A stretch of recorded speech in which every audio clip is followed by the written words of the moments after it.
And today, without further ado, Cities as Incubators of Innovation, Archna, am I saying it right?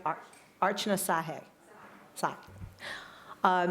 Is one of Mayor Kenny's leadership team.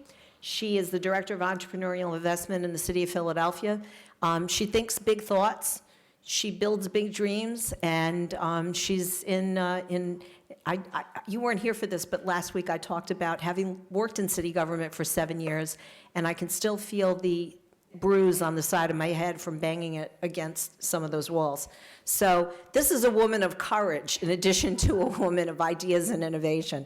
You gotta have guts to take on, long-standing institutions, which that's, she'll be able to tell us about what she's doing. You just came back from South by Southwest, anxious to hear about all that. You were hanging out with Bonku and that whole rowdy crowd. And our mayor spoke at South by Southwest, so we'll hopefully hear a little bit about that. But I want to welcome all of you. Thank you for being here. And without further ado, our talented and courageous speaker, Archna Sahay. I'm going to have Donna do all of my intros going forward. That was very nice. Good afternoon, everybody. Thank you so much for joining me. My name is Archna Sahay. I am the Director of Entrepreneurial Investment for the City of Philadelphia. So what does that mean exactly? Basically, 3 core things that we work on at Commerce. So this role is housed in the Department of Commerce, which reports directly to the mayor's office. So business development. Business development means how do we get the next Googles, the next Facebooks to come to the city of Philadelphia? How do we make the city an attractive place for them to consider when they consider expanding, when they consider new projects, and just consider Philadelphia as a landing pad for them? Economic development. So economic development will circle around policies. What policies do we have in place that encourage startups to find themselves in Philadelphia, encourage startups to continue to stay and scale and grow in the city of Philadelphia? We have numerous tax credit programs that revolve around job creation, commercial corridors, real estate, et cetera. And we're really actively looking to find ways to come up with legislation that's supportive of startups. And that's everything from looking at infrastructure, from looking at broadband, looking at the digital divide, just finding ways that we can be that landing pad and that platform for startups to grow in the city of Philadelphia. And then last but not least is our Tech Ecosystem Development Program, which is largely fueled by Startup PHL. Startup PHL is our platform for supporting and growing the tech ecosystem in the city of Philadelphia. You can go online to startupphl.com and see all the things that we do. It was launched about 5 years ago. In 2012, and largely due to the community, which had gained some steam, gained some traction, and said, hey, we are doing all these great things. We would love for City Hall to come out and see what we're doing. We would love some support from City Hall, and so they lobbied, and they got this program launched. So it initially launched with a fund. It was a $6 million fund in partnership with First Round Capital. So Fund 1 closed about last July. We're looking for another investment manager for our next fund, but in that fund, it's direct investments, equity investments into early stage startups here in the city of Philadelphia, because we recognize that this is where we're headed. We're headed into a digital economy, and so how do we utilize startups, technology as an economic development tool for the city of Philadelphia? So it launched with a fund. We added a grant platform to it as well called just Startup PHL Call for Ideas. We issue that about twice a year. We just closed the fall one. We're going to announce the spring one shortly, probably around April. And with that grant platform, we've given out about $500,000 into the community, and we really use that to take innovation into all the different neighborhoods.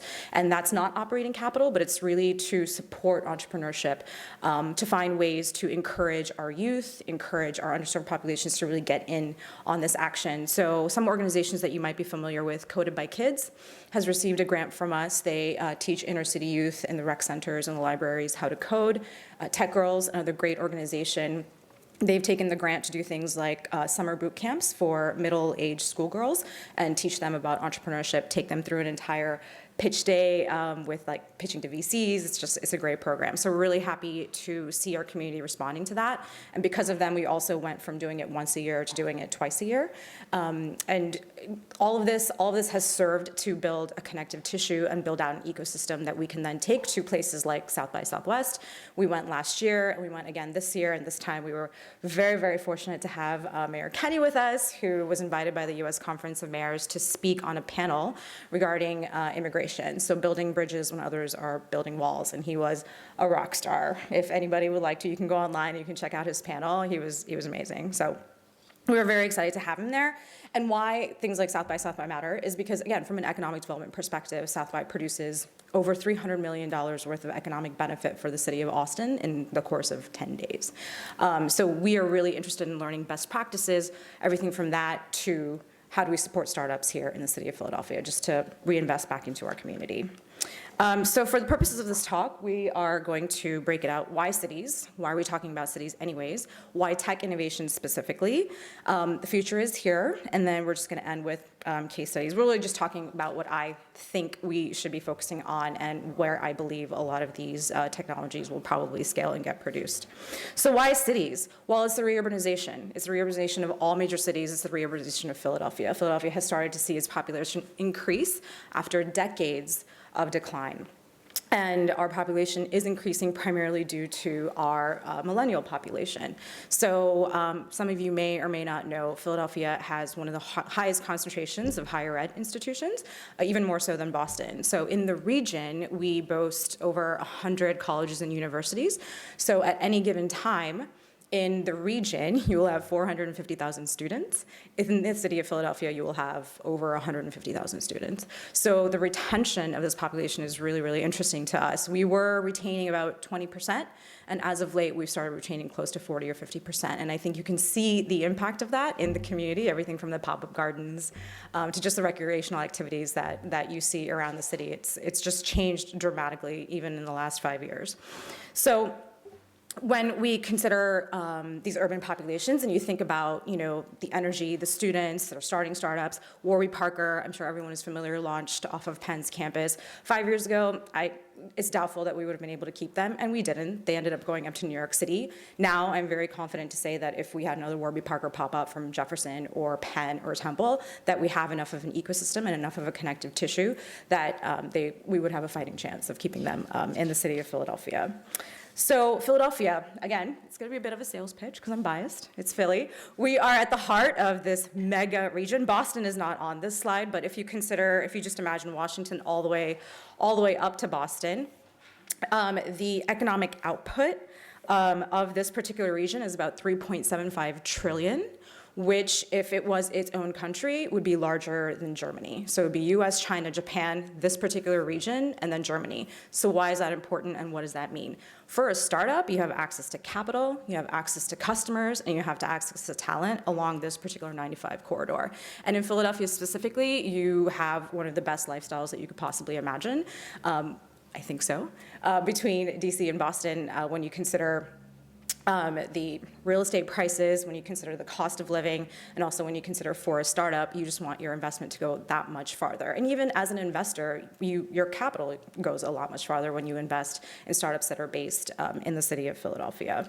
And for us, when we think about the attraction of that capital and the attraction of that talent, the capital, for instance, we will host regular VC days. We have many organizations in the city that have taken it upon themselves to attract VCs to the city of Philadelphia, host entire days and panels and sessions where they're meeting young startups in our city. We also regularly will go out and talk to talent, junior level, senior level, about the opportunities that are available in the city of Philadelphia and find ways to onboard them into our ecosystem. And then, of course, that serendipitous nature of running into people as you're walking down the street. You're thinking about something, you have an idea, you're like noodling through a problem in your head, and you're at the crosswalk, and all of a sudden you bump into exactly the person that you needed to see to answer that question. That kind of magic, that kind of serendipity that we often talk about in startup land really only happens in a very dense and rich urban environment, which is exactly what Philadelphia provides. So this is a great quote that I found from Fred Wilson, who's a prominent venture capitalist up in New York City. Technology innovation innovation doesn't occur in a vacuum, it happens in a dialogue with society. Society is at its most dense in rich urban environments where society and technology can inspire each other on a daily basis. And so with Startup PHL, and even with my role, just going out, going to events like South by, or coming here to speak to folks, Startup PHL is really developed to serve as that connective tissue, to say, hey, here's a platform, we care, we want to give you a voice, and we want to be that broker in that conversation. We want to create events and inspire you to like connect with folks and find ways to like develop your ideas here in the city of Philadelphia. And that also is within City Hall. So we have a lot of young startups that are very interested in working with government. We're one of the largest municipalities in the country. And so we have been quite innovative. I mean, to Donna's point, yes, sometimes it's definitely like banging my head against a wall. But I will say in the last 2 years, I mean, I came from the private sector. I've been in government for 2 years. But all the misconceptions that I may have had about government moving a little bit too slow, or it's not like, agile enough, it may just be my own stubbornness, I'm not quite sure. But City Hall has been extremely, extremely generous and kind in reaching out to the tech community and working with our partners. And of course, a mayoral support is always so important. So getting Mayor Kenny to South by Southwest was a huge, huge win for us. That was amazing. So when speaking about density, this is why certain platforms take off, right? Airbnb, WeWork. We have 4 WeWork locations in the city of Philadelphia now, and Uber, Lyft, co-working, co-sharing, all of this. All of this really occurs and is possible and can happen and can scale in urban environments. So this is just a result of, like, I think, the work that we've done over the course of the years. So cities, why cities? They have what startups need. Incredible talent pipeline, high quality of life, affordable cost of living. For Philadelphia, proximity to East Coast markets, and a competitive business environment. Now, I will say, every city says this, right? Every city's like, this is every city's pitch and why startups should come to them.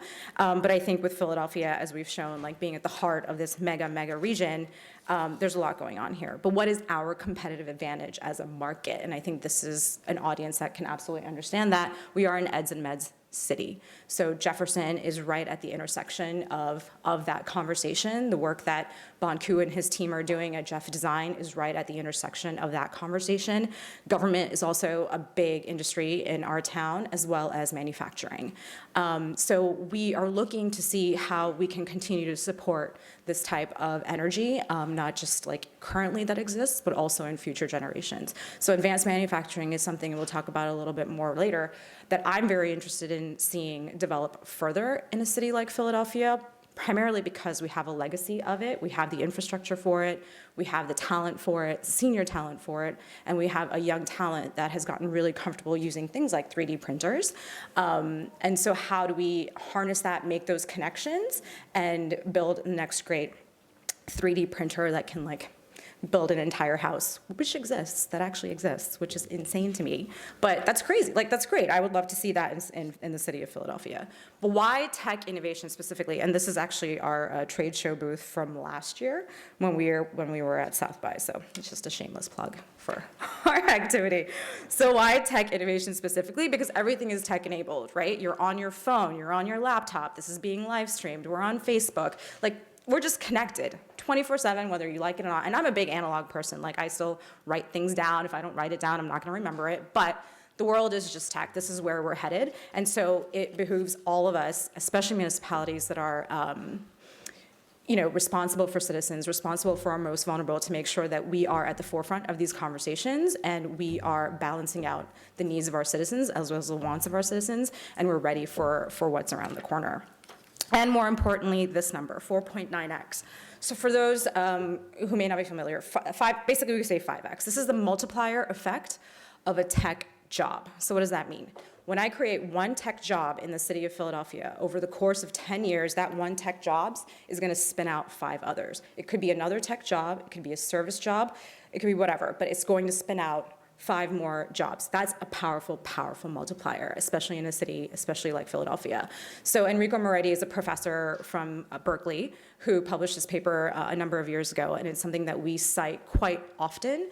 Venture for America is another program you guys, if you're familiar with it, it's kind of like Teach for America. So they take students from college, place them into various cities like Detroit, Baltimore, and Philadelphia, and I'm very happy to say we're one of the leading cities. So we are host to, I think now we're number 1 or we're definitely number 2 of the VFA cohort that comes into the city. They place them at startups. They have a 2-year rotation and they go through that. And they cite this number very often too. This is a job creation tool. This is an economic development tool. This is where we're headed. So again, 5X is an extremely powerful multiplier. The multiplier after this is manufacturing, which is around 1.5x. All of us are paying attention to this. We're all looking at this, and we're all trying to figure out how do we get more of this very high-skilled talent here? How do we generate that high-skilled talent here? And also, how do we uptrain our existing talent here so they can be full participants in this economy that we're all in? And the other reason to consider it for Philadelphia is this chart. I don't know if you guys can see it too well, but I'll point it out to you. So that green line at the bottom is us. Those 3 lines going upward are our sister cities along the East Coast: Boston, New York City, and DC. So we referenced it earlier. We suffered decades of population decline, which has exacerbated this particular situation, but this is indexed employment. So from 1970, this chart ends in 2011, every single city saw double-digit increases in their population from 14 all the way up to 25. So DC, 25% increase, Boston, 18% increase, and New York City, 14% increase, while Philadelphia experienced a 25% decline. So this is what we are fighting. This is what we are working for. This is the gap that we are trying to fix. And again, I'm biased because this is the work I do, and this is the stuff that I champion on a daily basis, but I think that 5x multiplier is a very, very important number for us to consider as we try to come back from this particular chart. And then, of course, just to wrap it up, it's capital, customers, and community. This is what startups need, and this is what cities can offer. So when it comes to capital, your investments go much farther here. If you're a VC and making investments in startups, as a startup, your runway is much longer. In New York, it might be 2 months. Here, it'll be about 4 to 6. And that's very, very powerful when it comes to developing your product. Customers, Startup PHL, we are always in the community. We're always finding ways to engage with our constituents, whether it's through social media, going to events, going to all the various meetups. And one of the things that we learned, that we kept hearing actually, was that they needed customers. They're like, more than capital, a lot of them need customers to validate the technology that they're building. And once they get those customers, the capital tends to follow very easily. So we developed a program last year called Post a Pilot, where we went to our anchor institutions like City Hall, like PGW, like Comcast, and said, hey, give us a challenge that you're working with, that you're working on, that you're experiencing. I learned I couldn't use the word problem because, God forbid, a Fortune 100 company has a problem. So I had to change the terminology to challenge. So I said, present us with a challenge. Tell me a challenge that you're working on. And we'll push it out to the community and see what comes up. Let's just try it out. So we're pretty used to just throwing things against the wall and seeing what sticks. And this one stuck. Everyone really, really, the startups totally got it. They were all about it. They were like, yes, let's make this happen. And then we went to our anchor institutions. PGW was the first anchor institution to come on, and they completed their pilot in the 4th quarter, so in December of 2016. So we're just going through the results right now and figuring out how to institutionalize this particular program. But it was great. It was, again, building that connective tissue between our startup company and between our anchor institutions. And oftentimes, they don't really even know each other. And that's shocking to me because the city is big, but it's not that big. Some of you guys really need to get to know each other. You really need to be sitting at the table and having these conversations. And especially for the anchor institutions, do not develop technologies without insight from your local startup community because they're probably working on it.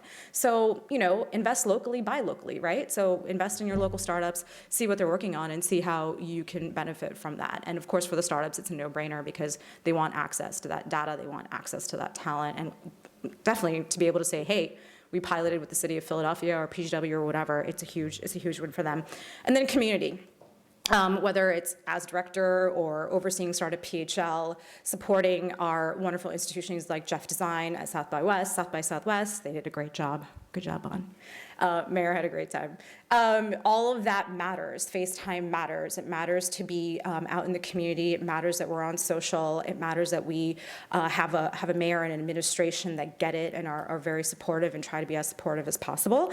And so we hope that through Start at PHL, we've built that. We've certainly grown it quite a bit in the last 5 years and definitely in the last 2 years. And we look forward to rolling out other types of programming for our community. So that's a little bit about what we've done, where we were, where we are. And so now I just wanted to talk a little bit about where I think we're headed and where I think we're going to go. So this is, I don't know how old the crowd is here, but I grew up in the 80s watching Star Trek Next Generation. And I was doing my Netflix binging session a few nights ago. And I'm like, oh my God, they have iPads. This is crazy. I don't know why I didn't realize this before. And so this is it, right? Like, we're living in the future. The future is here. This is what's happening. And then, of course, Jetsons, Rosie the robot. And here we have Pepper. He's a humanoid developed back in 2014. And really, Pepper reads facial interactions. So she'll be able to tell like how you're feeling, what's going on. I don't think it's for commercial use yet, but it's manufactured out of Japan, I believe. SoftBank invested, and they have models in the UK, but I don't know that they're here in the US. But come on. Right? That's crazy. This is nuts. So like, we have robots. They're among us. It's happening. This is what we're doing. So my dream is somebody will build me one of these, right? This is Back to the Future. The DeLorean, somebody's got to have it. It's got to happen somewhere. And there's no reason why Philadelphia shouldn't be the city that develops this. Again, manufacturing, advanced manufacturing, 3D printing, drone technology, a lot of that is here already, and it's just a function of us, of me going out there, making those connections, having those conversations, and kind of forcing people to say, hey, why not Philadelphia? And think big, and like dream big, and say, we can totally do this here. So that's my rant on like what I think we have going as a city in Philly, and I expect somebody in here will build me one of these cars in the next 5 years. Thank you very much. All right, so last but not least, the global landscape of startups, so Bombay, London, and Philly. I chose these partly because I'm just biased towards Bombay and London, and of course Philadelphia, but where are we headed, where are we going? So the three things that I think will be very interesting conversations over the next 5 to 10 years: energy, specifically solar, the financial markets, capitalism, fintech, and then of course advanced manufacturing. So here, I'm gonna have this, make sure I read it correctly. The sun, more power from the sun hits the earth in a single day than we use in an entire year. So more power from the sun hits the earth in a single day than we use as a society in an entire year. That is an incredible statistic. I was shocked when I heard it. And when we look at the markets in India especially, they're very, very advanced in their solar technologies. They have the space to put the panels in, and also it doesn't take a lot. I think the last time I was reading something, the size of Spain, the size of New Mexico is really all you need to power up the entire world. That is a fascinating problem. It's a fascinating question. It's a fascinating idea to think about. And I personally think that India is absolutely poised to take over that solar market. Next, London, so fintech. The only thing, my background is in finance, so this is something that I care about deeply. And I always feel like the only thing that's really holding back technology from completely tearing apart the financial markets is regulation. So it's just a matter of time before Bitcoin or before robo-advisors, et cetera, find a way into the fintech market. And London arguably has the largest fintech market in the entire world. They absorb a ton of capital. The UK absorbs a ton of capital, and then London specifically takes about 50 to 60% of that capital into the fintech markets. So I would keep an eye on what's going on in that particular market in London. And then for Philadelphia, advanced manufacturing, hands down. So as we mentioned, eds and meds, I think the work that Jeff Design is doing, or just the leadership that Jefferson has shown in combining their educational channels with their medical channels and then connecting that through advanced manufacturing is absolutely brilliant. And I know I've been very excited to see the work that Bon and his team are doing down at South by. The mayor was extremely excited to see it too. And it's just something very unique and very interesting, and just the application of that medical technology to our patients is very interesting to us as a city, because we're always looking for solutions to help are most vulnerable get the resources that they need the most, especially when it comes to medical care.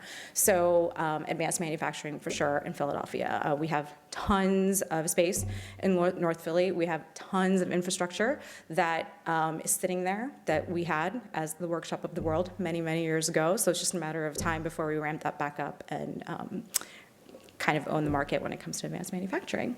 So that's my talk. Any questions? I think we have time for questions and answers, right? Great.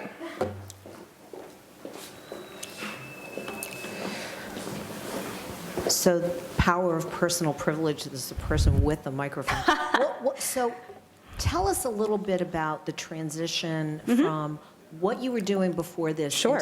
into city government, because Sure. I know that that's not an easy landing. It was If you could not an talk easy about land. that. Yeah, sure, absolutely. So I spent 10 years in finance. So I always say 10 years and 2 market crashes. So 2001, terrible. 2008 was life-changing. The market absolutely changed completely.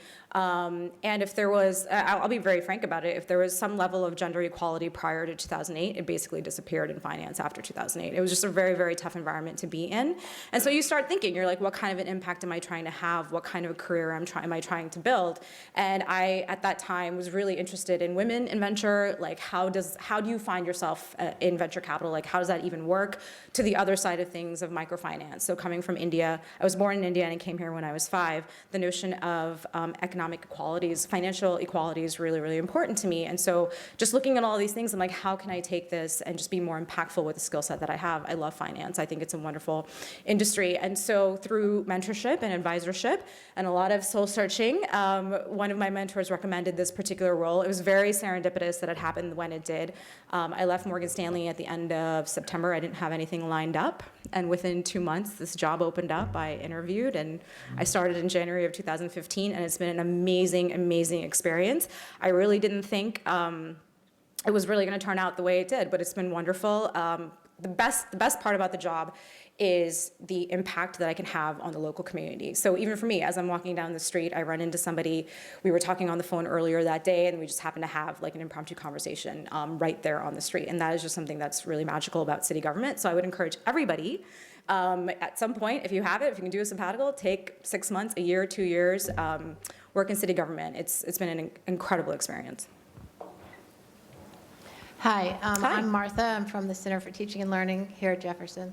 You mentioned the eds and meds city, and I've heard a lot about venture capital, other kind of funding capital for meds. How about venture capital funding capital for eds? Great question.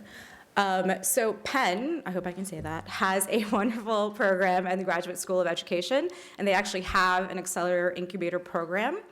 They have a facility up in Kensington, and they run a number of startups through that program. So they do have resources at Penn for ed tech companies, and they're not really even specific to have to be necessarily coming out of Penn. And also just looking at the different venture capital firms in the area. So for instance, First Round Capital backed our first fund, which through Startup PHL, and one of the companies in our portfolio is Scholly. If you're familiar with Scholly, so it's an app that helps students find scholarships based on their background. So rather than flipping through an entire book, you just go on there, you put in your credentials, and it just has a database of scholarships, and it'll bounce back the ones that you qualify for. And that was built here. It was incubated out of Drexel, and Startup PHL invested in it, so it's in our fund. So when it comes to ed tech, we are known for a strong ed tech market, and in terms of venture capital, they are interested in what we're doing. So whether it's Startup PHL, Penn has some wonderful resources as well, but in general, when looking for venture, the other thing I've found is that the VC firms have gotten less strict about investing in a market and then or investing in a market that's far away from them. So I would absolutely encourage you to look at firms in DC, in New York City, that have a history of investing in the ed tech market and just pitching them, because what they will want is to know that you are in an environment where you can grow and scale and find customers. So there's a higher likelihood that they will invest and let you stay in Philadelphia and do what you're doing. I have a question. So when I think of MedTech, I often have to go to Boston and San Francisco or New York, and it seems like they've just been killing us in terms of MedTech, even though we're a med-ed city. So what is it about Philadelphia's ecosystem that we're not there with the Boston and San Franciscos of this world, and what do we need to get there? Yeah, I think a big part of it is just time. We're well on our way. The market is far more robust than it was 2 years ago, far more robust than it was even 5 years ago. I think in the early 2000s, we had a strong suburban market that was strong in tech, and even now we continue to have a very strong life sciences market that's out in the region. But really, what the traction that we've seen over the course of the last 2 years is very, very positive, and it's simply a function of continuing to do what we're doing, continuing to build that connective tissue, and making sure that our startups are getting the resources that they need. And we understand, like, you will go to New York City, you will go to San Francisco looking for capital, but money is green here too. So please go there, that's great, but then make sure you bring that money back to Philadelphia, because the last thing I would want is for a company to leave because they don't think that they can get customers here or grow here. When it comes to money, it's more fluid. So we encourage our startups to think about that, but then, and we're happy to have VCs come through and check out our companies, but definitely it's just a matter of time. I think our life sciences sector has done really, really well when it comes to exits, and I'm really interested to see how we take life sciences, turn it into life sciences tech, and then get that reinvestment going from the life sciences community into the tech community. That is something that we're absolutely looking at. I think it's really wonderful how we bring in talent from the outside. But how about the talent we have here in this city? Absolutely. I'm a retired teacher from the public school, there used to be public school system, and I really feel that there's tremendous talent that really has to be developed. And I see the public school system has to be restored. And as I see it, has to be allied with a lot of these ventures to give these kids a taste of reality and really to develop things. Otherwise, I mean, if people are going to come here, they're coming with families. Where are they going to send their kids to school? I mean, it would help on both sides. So I wonder if there's any program for that. Yeah, I completely agree with everything you're saying, and it is something that is top of mind for the mayor, for the administration, of course, for Superintendent Height and the entire school district. The way we plug in through Startup PHL is by funding company or organizations like Coded by Kids and funding organizations like Tech Girls, getting computer science into the schools, getting computer science recognized as a core curriculum is way above my pay grade and all about Harrisburg. So we're not even going to get into that, but what we can do and what we are directly doing is like supporting our locally grown organizations like Coded by Kids that are doing just that. So when the kids get out of school, they can go to the rec centers, they can go to the libraries, and they have tutors and teachers waiting there for them, all volunteers that are ready to teach them this skill of coding, and that they can take back and apply to their lives. So we are working on it on our end, and I am hopeful that Harrisburg is doing it too. Hi, so Hey, Jen. I'm Jennifer Dow from Jeff Innovation, and I deal with a lot of very young startups here. So what's some advice I can give them? I know we have a vibrant startup community, but how can I guide them to get involved in that community? Yeah, absolutely.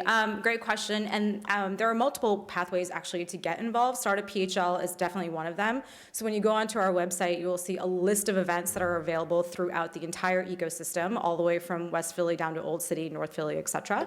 You have a list of co-working spaces. All those co-working spaces host a number of programs that are usually free. We've got investors, a list of all the investors in our region. And then, of course, just we blog and we have thought leadership around what we're doing.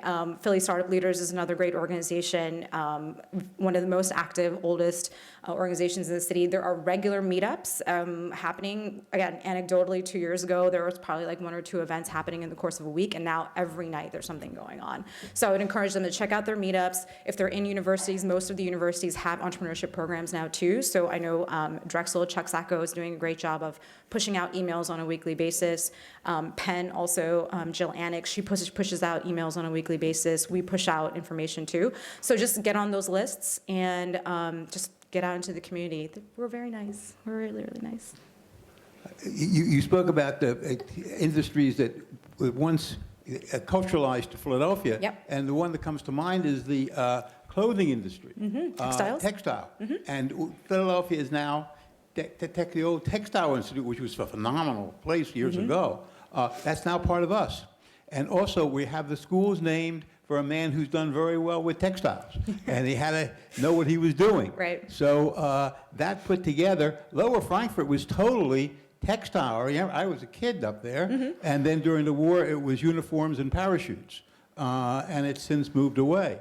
But you can't forget that a lot of people around here wear clothes. And there are certainly better ways to do things.